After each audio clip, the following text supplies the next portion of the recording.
Okay, so this is part 2 Mhm. of our in-depth, unusual, or a slightly different than normal format discussion. Right? Mhm.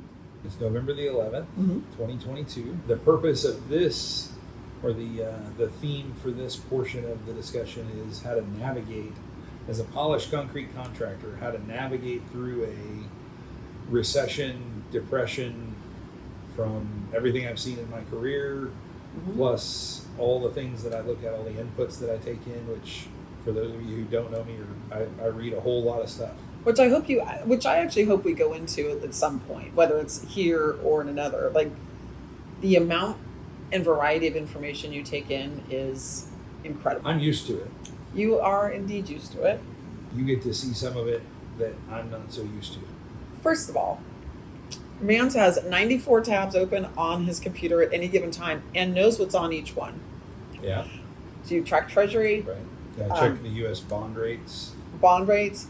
Federal Reserve banks. Yep. You look at bank information. You watch the news, but you watch a variety of news. You go down rabbit holes of things like, I wonder how many buildings or how many square footage, but that type of thing. But that's interesting. That's about construction. If you're listening to this video, but not the prior one, I went down the rabbit hole of how many commercial buildings have been built in the United States since 1980 by decade. Right, and then track the decade over decade trend line down. Right.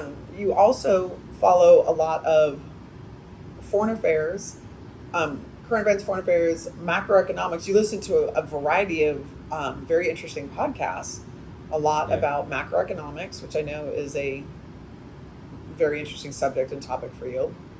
And I know that you draw a lot of insight and pull those ingredients from different shelves, different information, and put them together. So for those of you who don't know me, and to kind of do a little minute aside here. So first of all, I'm high functioning autistic. I have a pretty good memory. I remember a lot of things. I remember most of what I read, and I've been reading virtually my whole life. Reading nonstop. You'll never find me without a book, and I read all day. Mm-hmm. My brain is kind of a cool thing. I love it. It works for me. Mm-hmm. I can usually be thinking about one thing while having a full conversation about another, and reading something as a third. Yeah, but don't be offended by that. Like, Yeah. He's 100% paying attention.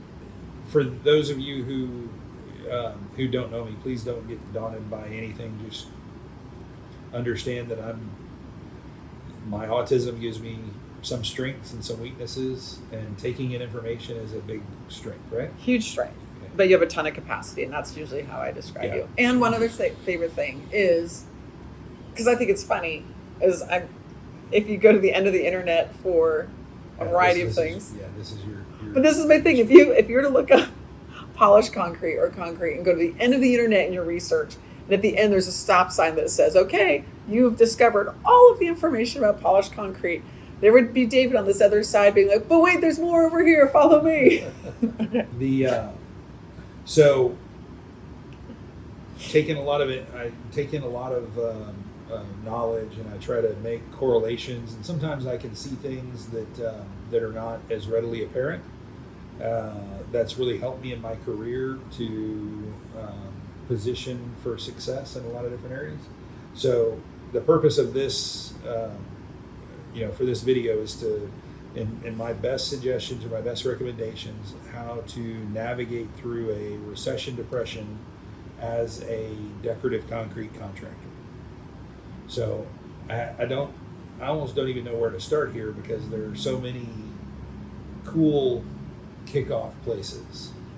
Do you want to do it by phase? Do you want to do it along a timeline? Or is that too... Yeah, let's do it this way. So if you watch our prior video, which I really recommend that you go back and watch if you haven't, we talked about supply chain, high cost of energy, and supply chain. Mm-hmm. So I didn't get into it as much as I could have, but the last 20 years globally, really commerce is blown out globally over the last 20 years really, really well. We've got a lot of just-in-time deliveries, and companies that had, or countries that had one raw material, and another country that had one raw material. A country in the middle, manufacturer in the middle, was able to gather those raw materials, where historically over time maybe you wouldn't have been able to get one product from China and one product from Nigeria to make something in England. Right. Well, over the last 20 years, that's become commonplace. Mm-hmm. And so we've globally set up all these just-in-time supply chains, right? Mm-hmm. They're very complex, and if anything, COVID showed us that they're also very, very fragile. It's very, very easy to have disruptions. I remember one maybe like 3 months ago, where off the coast of California, we had like 11 weeks backed up, where if all the ships were to come in at one time, it would have taken them 11 weeks to unload them. Right. Much less to get the goods off of them delivered to whatever location, whatever distribution center, that then would get it to whatever distributor, which then would get it to whatever contractor. Right. And so in the decorative concrete industry, all of your products, we've all seen supply chain disruptions. Right. So one of the ways that I would recommend a contractor, and I've done this a lot over the last few months, is, in manufacturers, some of you will love me for this, some of you will hate me for this, but you'll love me tomorrow for it.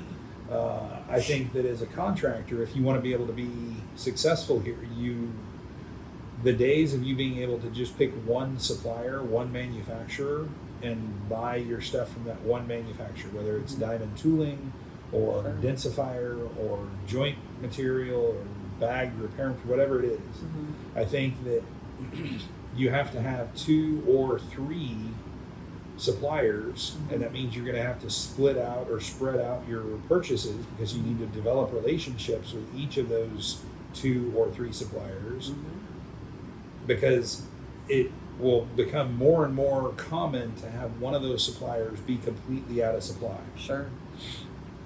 Maybe it's joint fill, or maybe it's diamonds. Right. If a lot of the diamonds in the United States that we use to polish, they're made in Asia or Eastern Europe, pretty much exclusively. So if Asia shipping to the U.S. becomes an issue, cost of energy is going up, so the cost of those goods goes up. If there's tensions between the U.S. and China, I read a good article the other day that was very interesting to me. It said basically the world's biggest militaries are now all of a sudden at odds with each other.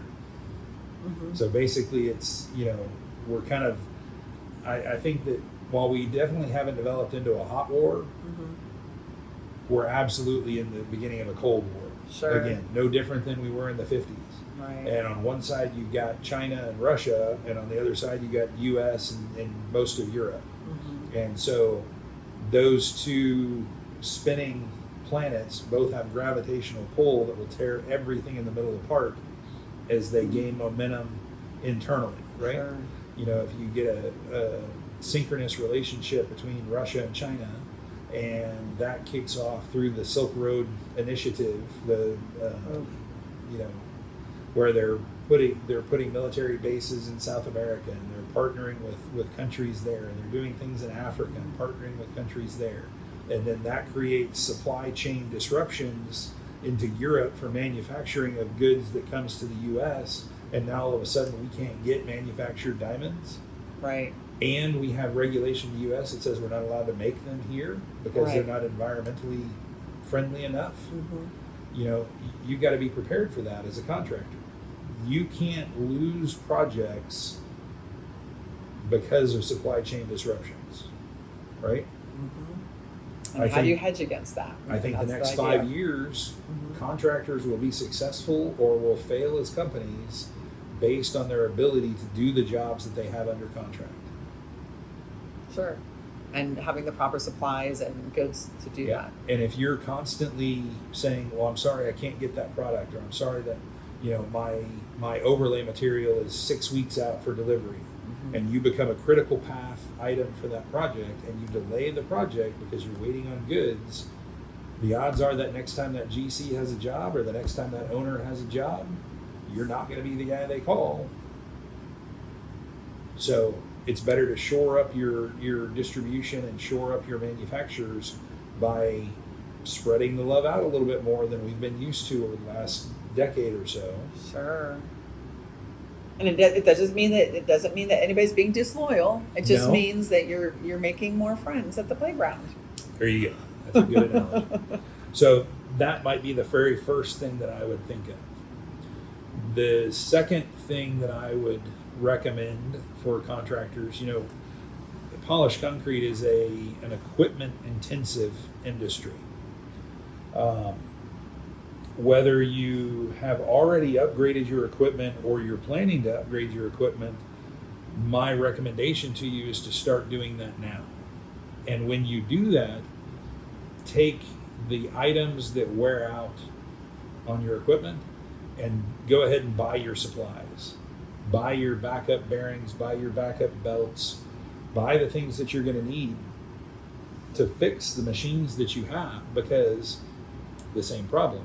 Sure. If the supply chains break and you've got, say you're a 10 machine contractor and you've got 6 of your machines down, right, and you're waiting 6 months on parts to fix those 6 machines, and you cannibalize some to make 4, maybe take 1 or 2 of those and get them back running. Wow. Well, you've just cut your productivity. Exactly. Yeah. Now you got to lay off half your people, including some good people that you've been training for years. Right. Well, now you don't have those people going into the next project, so you aren't able to finish your work. So I think so not preparing soon can have massive consequences down. Yeah. And so whether you're a contractor or maybe you're currently a distributor or working at a manufacturer, you might think about setting in a supply of those common items that break and creating a backlog of parts for your equipment. Because the difference between your success and another guy's failure may be the fact that your equipment runs and his doesn't. Right. And if we do migrate from a Cold War to a hot war, which let's say Taiwan becomes the matchbox, or maybe it's Ukraine, I don't know. Maybe maybe it's Romania.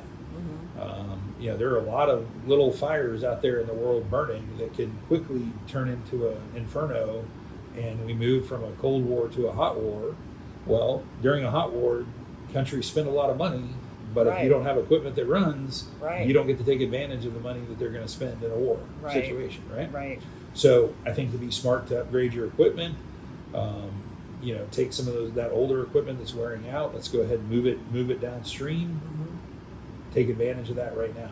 Right. I know interest rates are a little bit higher, but as you start to see a decline in the overall projects, that means the manufacturers that have been holding equipment, that have been trying to make equipment as fast as they could for a long time, they're going to end up with a little bit more equipment, which should drive down the prices a little bit. A question, just a point about this. So I think there are probably people out there who might still be using hope as a strategy, right? And they might be like, well, interest rates are high. I'm going to wait until they go down a little bit. I think I can hold out a little bit longer and ride that out. Yeah. What do you think that time horizon is on interest rates coming back down to what feels like normal to all of us? 2030. Okay. Maybe more. On the record. So the answer to that is, at the end of the day, the Federal Reserve Bank and the U.S. government they work hand in hand. In fact, the Secretary of Treasury right now used to be the president of the Federal Reserve Bank. So think about that. And so the U.S. government needs inflation to go up so that they can pay off massive amounts of debt with cheaper and cheaper dollars. Right. And in order to get inflation to maintain between, say, 3 and 8%, they've got to keep the interest rates high. So I see that the interest rates will maintain high. I think that the Federal Reserve has done a bunch of big increases over the last, say, 6 months. Right. I expect them to continue to increase for another 2 years at least. I think they'll just take smaller increases. So instead of, they call it basis points, but it's percentages. So if you say 25 basis points, that's 1/4 of 1%. Right. For those of you that don't follow macroeconomics and whatever. Guilty. Right. So when the Fed raised it 75 basis points. What they did is they took the interest rate from 7% to 7.75%. Right. And then the banks, when you borrow money on that, the banks will take that rate, which is called the prime rate, and your loan, your line of credit, or whatever, will be prime +2 or prime +1 or whatever. There'll be another percentage on top of that, so it'll push the rates up to 9 or 10 or 11 or 12. Right. And we think, today we think, 9% is high. Right. But remember that, in the late 70s, early 80s, 30% was normal. 25% was normal. 27% was median. Right? If you bought a house in like 1981, it'd be like slapping it on a credit card. Yeah, that's right. But the credit cards back then were 35% instead of 20%. Right. So coming back to, at the end of the day, if you're hoping that interest rates are going to fall off pretty soon, they're going to stabilize pretty soon, the answer to that is not really. I don't see it happening. I think that the Federal Reserve is perfectly willing to watch stock market go down. It's perfectly willing to watch commodity prices be driven down. It's perfectly willing to watch unemployment rate go up if they can keep that inflation rate slowly, steadily inching upwards, because the government is in so much debt. They have to keep that inflation going, or else they can't make the payments. And there's a fine balance between the interest rate, because they still have to borrow the money, so they're paying interest, between the interest rate and the inflation rate. Right. The only thing that you can be sure of is the government will never miss a payment, because they can always just print more money. Right. Okay, more on that another time. Okay. Hope as a strategy is not really a strategy I think will work. So this is a gut check moment. Like so these preparations are these are gut check moments where contractors need to really take a long look in the mirror and say, am I writing this out? And what am I willing to do that? And you're basically saying, if you elect to do so, or you're on the fence, here's a strategy. Here's some things to consider. Well, let's go into like some of the work things that I would recommend. So, we have a contract with the Department of Defense as consultants, right? And I talk to contractors who do work for the Department of Defense, and sometimes the work for the Department of Defense is not easy. It's challenging. You're on and off of military installations. The billing requirements are weird because you got all this regulation on it. Right. It's not always easy. But what I tell contractors is doing work for the government is an insurance policy. Sure. It is the thing you keep in your back pocket, because if the economy tanks, retail construction, residential construction, all of that drops off a cliff. Well, who spends money when the economy goes down? Sure. How did the United States get out of the Great Depression? The New Deal. And they spent money, they built roads and put in electric lines and built dams and stuff that we still use every day today. Right. So if we go into a major depression, they have the checkbook. They can just keep writing checks. Right? And printing more money. Well, they can put that money into circulation. Well, how do they do that? They do that through government contracts. So whether it's federal government, which is a little harder to get into, most people don't even realize that county, city, local school districts, all of those are also government. Right. So, the New Deal, I think I want to say they increased the number of schools in the United States 8 times. So if they had 10,000 schools before, now they have 80,000 schools, because they put so much money into school construction. Wow. Well, how did they do that?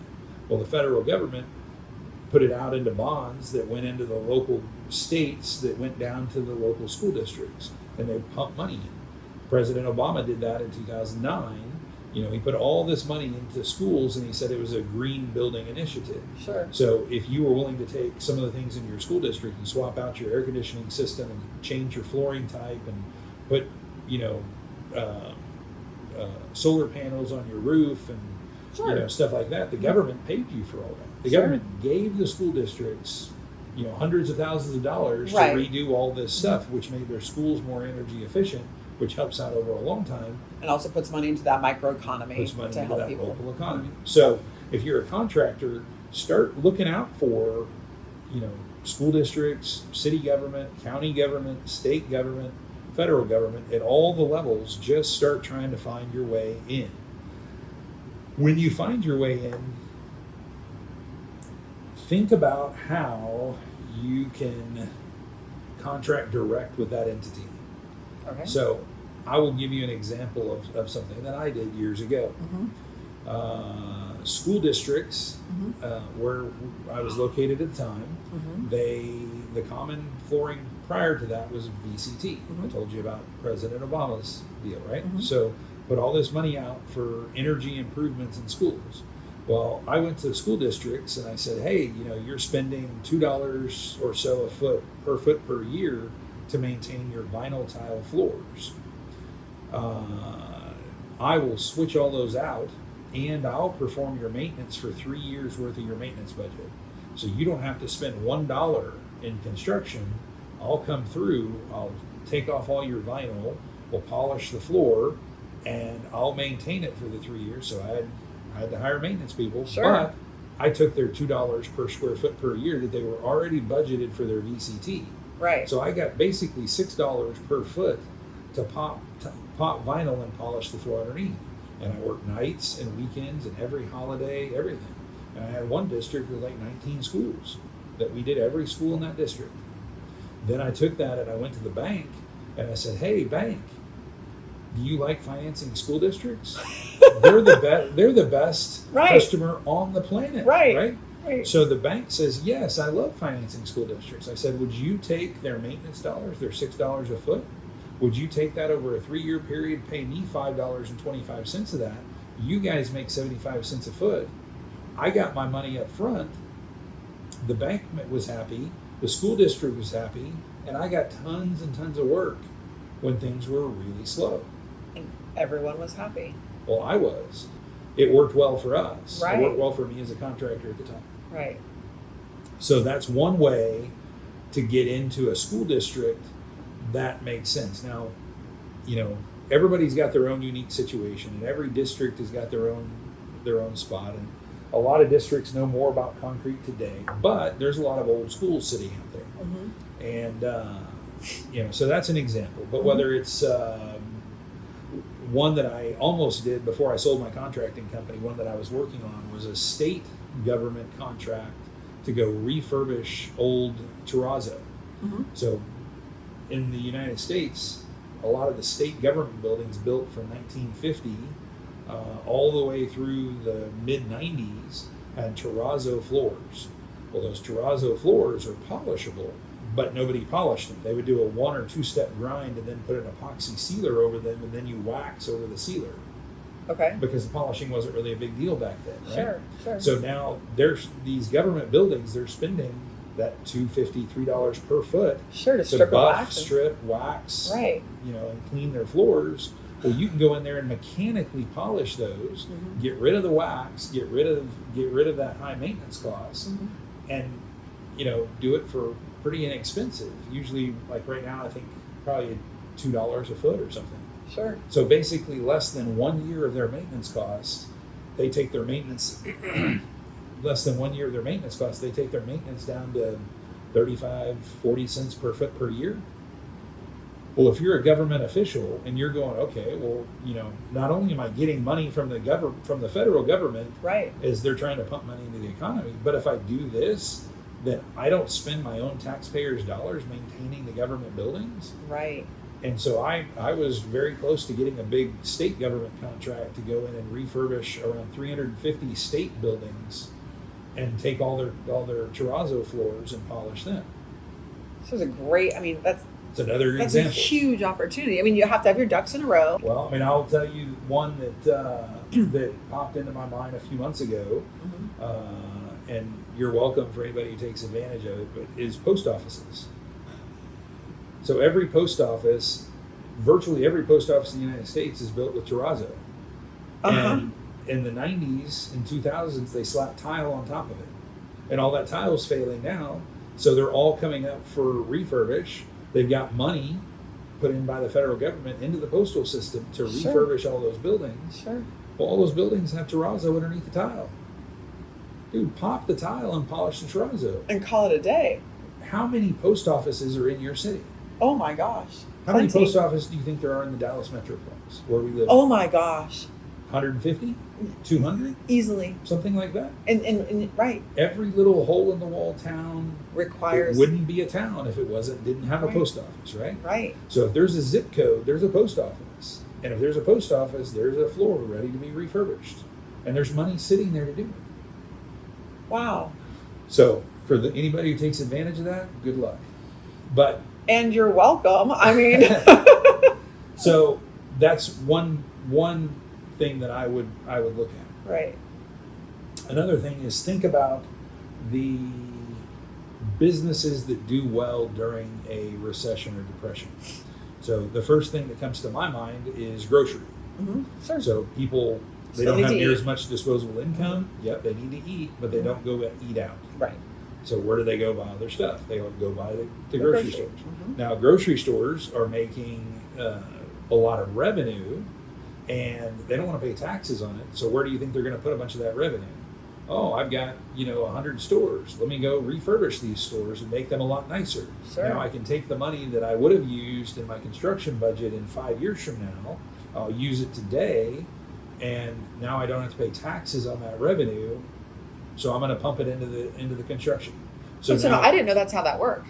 Yeah. So that's a tax shelter. Is like improvements are a tax shelter. Sure, because it's the cost of doing business.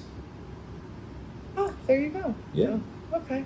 So if you're a little, 10-store little grocery chain in the middle of West Texas somewhere, or, Right. Southern Ohio or wherever, depression happens, you start making really good money because you're Right. selling a lot more groceries Mhm. because people aren't going out to Chili's or the local Mexican joint or Yeah. barbecue. Right. Now everybody's buying stuff at the store. Well, now you've got all that revenue. Good way to use it. Good way to use it. So, if it's me, I'm not even going to wait for a GC. I'm going to go talk straight to the grocer Mhm. and say, hey, I'll work you a deal. I'll charge you 50 cents less a foot if you contract with me direct. Pay Sure. me like net 15 so Sure. I get my money turned fast. Right. And they're happy to do it because it's saving them money. Yeah. But at the end of the day, they're swapping out a high cost maintenance item in their vinyl or their tile, Mhm. swapping it out for a low cost maintenance item in their polished concrete. Sure. And they get to present to their customers that they're energy efficient, moving Right. towards that green thing that everybody wants to be doing right now, right? So the ducks you need to have in a row. So like for somebody who's like sitting on the other side of this and being like, this is a fantastic idea. How do I start tomorrow? So it sounds like you're going to save them money. They're already making more money. You approach them with terms. The things that you need to approach them with are Mhm. how does the floor that they have perform? Mm-hmm. So, you can look that up, Right. whatever floors they have. Right. What does it cost on average to maintain a vinyl floor? Sure. What does it cost on average to maintain a porcelain tile floor? Right. Or a wood floor? Or a epoxy floor? Or whatever. Mm-hmm. So find that out. Mhm. Now you've got, okay, I know it costs them $3 per foot or $2 per foot or Mhm. $1 per foot, whatever it is. So let's say it's $2 per foot. Mm-hmm. And then you go, okay, what does it cost to maintain a polished concrete floor in a grocery store? Mm-hmm. For those of you who don't know, I can tell you exactly how much it costs. It costs about 35 cents per foot per year to maintain polished concrete in a grocery store environment. That is Compared to the magnificent. $2 per foot per year, Sure. that's a huge driver in its own. Right. Okay, so now you know what they're paying now and what they're going to pay after. Mhm. Well, now you look at your price and you go, okay, what makes sense? Well, I will tell you that grocery stores look at 24 months. So if they can get back to zero in about 24 months, 30 months on the outside, then they're happy. That's a great spend. So that tells you your price per foot. Now you can charge $3.50, $4 per foot to pop the tile and polish the floors. Wow. Very, very clearly. Sure. And that's going to go modify a little bit by the flooring type, by the region of the country. Mhm. Those costs are going to be a little bit different. So you got to check your local market. Mhm. But you go to the retailer and you go, okay, this will be a 24-month payback, Right. and you get to do this conversion, and you get to take this tax write-off, Sure. and now you're going to make more profit. So when the economy rebounds, because it always goes in waves, Yep. it's going to go up and down and up and down. Mm-hmm. When the economy rebounds and people start going out to eat a lot more, guess what? You're positioned a lot better to make more money because Right. you just lowered your maintenance costs on your floor significantly. So your store you just became more profitable. Right? And now, 10 years or so from now, when you want to do a refurbish of this store and you want to bring it up again and refresh it again, Right. well, now you don't have to spend the money to pop the tile because you're just repolishing the floor. Right. You don't ever have to start over the polishing again because you're starting at like 50%. You're just doing the higher grits, Yeah. taking out a little bit of scratches. So you go a lot faster. There's no demo. Yeah. Hey, it's green, more energy efficient. I Wow. can move through the whole store in just a few days. Yeah. Those are huge selling points to grocery store chains and to Yeah. retailers, right? Yeah. That big picture. Yeah. And then the other thing that I would be thoughtful of is you need to think about a plan for how you're going to approach the job itself. Mhm. So how many days? How many square feet per day? Mhm. What's it going to be an impact to their business? And you go into the project saying, I can do your store in 4 weeks. Mhm. I need 5 nights a week. I need 8 hours per night, Mhm. and I can get it done in 4 weeks. Mhm. Really, you're going to get it done in 3 weeks in a day, but Mhm. you're giving yourself a little bit of leeway because you don't know exactly what you're going to find under that tile. Right. So repairs, overlay repairs, or whatever, you need to give some social time. So you got to have to think about these things. Mhm. How are you going to handle gondolas? What does the store need to bring? You got to think through those plans ahead of time if you're going to go direct, because a lot of those things a general contractor would figure out. Right. But a general contractor is going to tack 30 to 50% on top of your price. And he's going to go, okay, you got to bill me by the 15th. I'll submit it to them by the 25th. Right. They pay me, 35 days later, and I'll pay you 15 days after that. So it's a Right. 60-day cycle from the time you invoice to the time you get paid. Well, it's also a good idea, I think, to know all of those things so that when you do work for a general contractor, that you are kind of checking checking their math and making sure that Right. that they've budgeted the right amount of time or dollars to do Yeah. what they're asking. That's typical for a general contractor, though, because they're not just doing one trade. Mm-hmm. They're bringing electrical and plumbing and drywall and paint and concrete and floors, Right. bringing it all together, right? Sure. Theoretically. Yeah. So, whether it's grocery or you think about other things. So I would say mechanic shops. Mm-hmm. Those are great things because people don't have the money to buy new cars. So Mhm. guess what they spend their money on? Sure, repairing their old cars. Repairing the old cars. So, distribution centers, like trucking locations, things like that, because those grocers all have to get their supplies from somewhere. Sure. So companies down here in Dallas, the biggest distributor is Cisco, right? Mhm, mhm. So if I was a contractor here, maybe I go to Cisco and I talk to them about refurbishing their distribution centers. Right. Hey, are you looking to switch to robotics? Do you need a super flat floor? What do you Right. think about cleanliness? Mhm. You guys been running that sprint for years now. Yeah. Things may slow down a little bit for you. Can I get in there and during your downtime, come through and polish your floors piece by piece? Right. I think that as manufacturing is onshored, so brought back from overseas due to Mhm. supply chain issues, Mhm. I think you got a lot of old manufacturing plants that need to be refurbished. Sure. And I think that's going to be a really big business over the next 5 years. Will be manufacturing. Well, and that's kind of what we talked about. So in the last episode, you mentioned that a lot of what's left of new construction will be disproportionately in the Southeast, right? That's right. And in my head, and I don't know if this is right, tell me what your thoughts are. It seems to me that a disproportionate number of those manufacturing refurbs, those places where they're going to refresh, those places are going to be in the Northeast. That's what that seems like to me. Is Yeah. that accurate? Yeah, I know that. I remember a few years ago talking to a government official from the state of Rhode Island, Mm-hmm. and they have a tiny little bit of textile mills that have been sitting vacant for 30, 40 years. Mm-hmm. And there's big government money for people to take over those manufacturing plants and reopen them, not to be necessarily textile mills, to be anything. Because So right now there's millions of square foot just sitting there vacant. Right. Those could be jobs. Yep. Sure. Another podcast I follow has an interest in like one of the oldest refreshed textile mills, and it's up in the Northeast. I want to say it's in New Hampshire, maybe.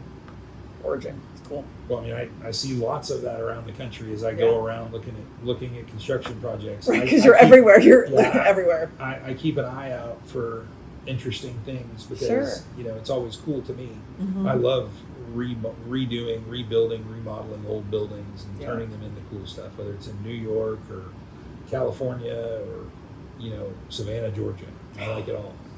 Yeah. So that's another thing that another example of something where I would try to look at. Yeah. Mm-hmm. And then the other thing that you have to, in order to kind of make it through a downturn, is you've got to affect your costs. So in the last episode, we spent a good amount of time talking about the high cost of natural gas and how propane and natural gas are rapidly increasing in price.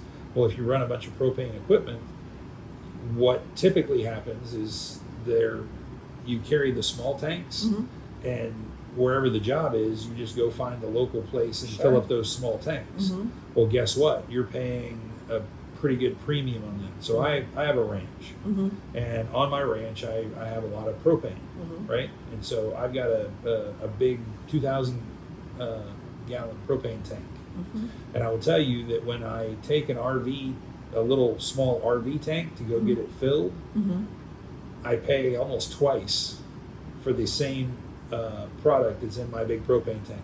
Really? So I just got a filler for $100 so that I can fill my own small propane tanks. Right, because it makes so much more sense. Right. So if you're a contractor working on jobs locally, it might be worthwhile for you, based on the cost of everything going up, shooting through the roof, to, at your yard, call your local propane company, get a big propane tank, and fill your own tanks for your own grinders and your own vacs and your own trowel machines, whatever. Fill your tanks yourself. Even if you filled 50-60% of your tanks throughout a year, that may be a savings, if you're a decent sized contractor, of $50,000.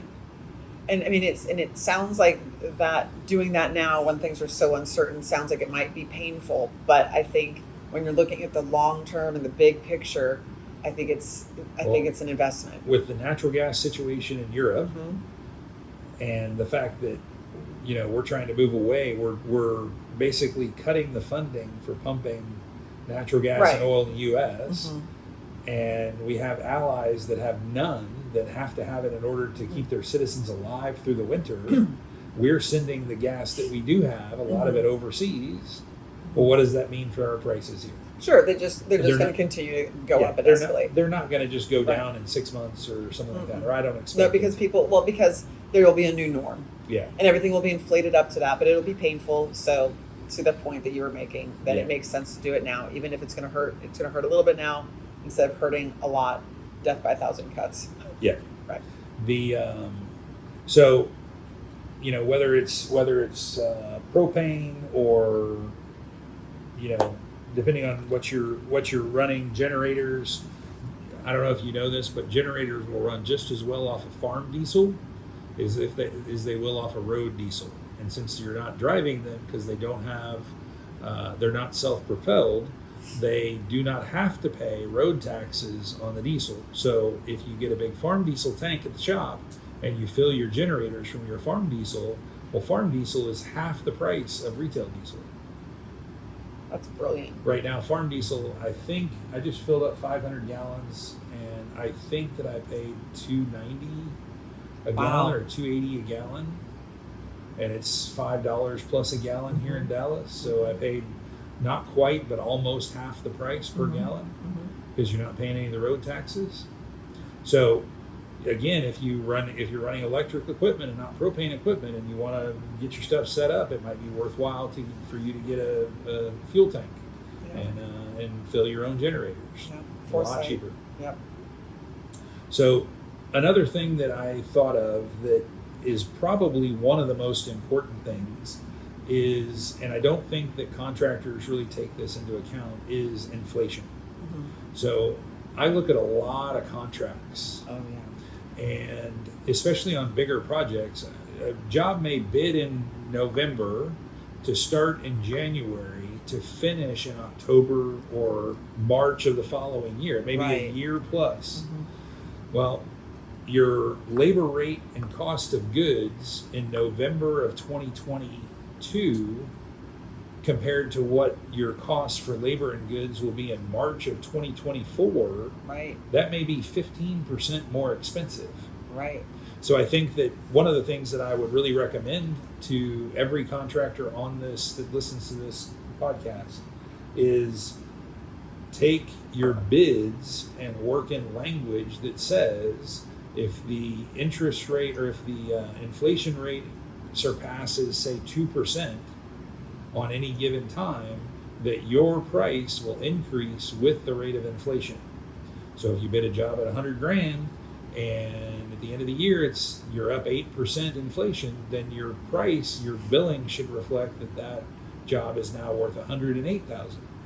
So if you're tagging your cost of business or your cost of a project, including your labor and your materials cost, you should also, don't hurt yourself on your profit. If your labor cost goes up and all your material cost goes up, well, guess what? Your profit should go up too, because that means that if you were going to make $10,000 on that job, now that $10,000 only has the value of, say, $8,000. So you shouldn't penalize yourself by just tagging it to your labor cost and your material cost. It should be an across the project, across the contract cost. I'm glad you mentioned that about inflation. We've talked about that before, and it is outrageous that